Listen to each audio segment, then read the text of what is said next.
नमस्कार, आप देख रहे हैं संस्कृति टीवी। चरणामृत से संबंधित एक पौराणिक गाथा काफी प्रसिद्ध है, जो हमें श्री कृष्ण एवं राधा जी के अटूट प्रेम की याद दिलाती है। कहते हैं कि एक बार नंदलाल काफी बीमार पड़ गए थे। कोई दवा या जड़ी बूटी उन पर बेअसर साबित हो रही थी। तभी श्री कृष्ण ने स्वयं ही गोपियों से एक ऐसा उपाय करने को कहा, जिसे सुन गोपियां दुविधा में पड़ गई। दरअसल श्री कृष्ण ने गोपियों से उन्हें चरणामृत पिलाने को कहा। उनका मानना था कि उनके परम भक्त या फिर जो उनसे अति प्रेम करता है तथा उनकी चिंता करता है, यदि उसके पांव को धोने के लिए इस्तेमाल हुए जल को वो ग्रहण कर ले तो वो निश्चित ही ठीक हो जाएंगे। लेकिन दूसरी ओर गोपियां और भी चिंता में पड़ गई।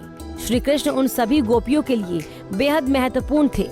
वो सभी उनके परम भक्त थी, लेकिन उन्हें इस उपाय के निष्फल होने की चिंता सता रही थी।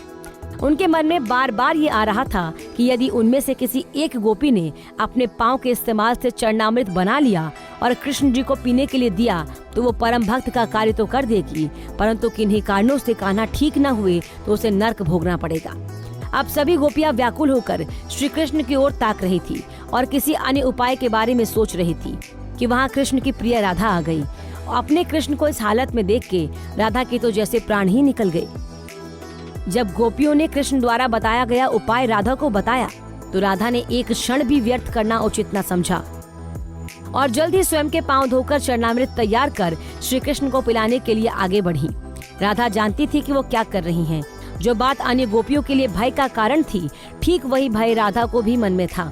लेकिन श्री कृष्ण को वापस स्वस्थ करने के लिए वो नर्क में चले जाने को भी तैयार थी।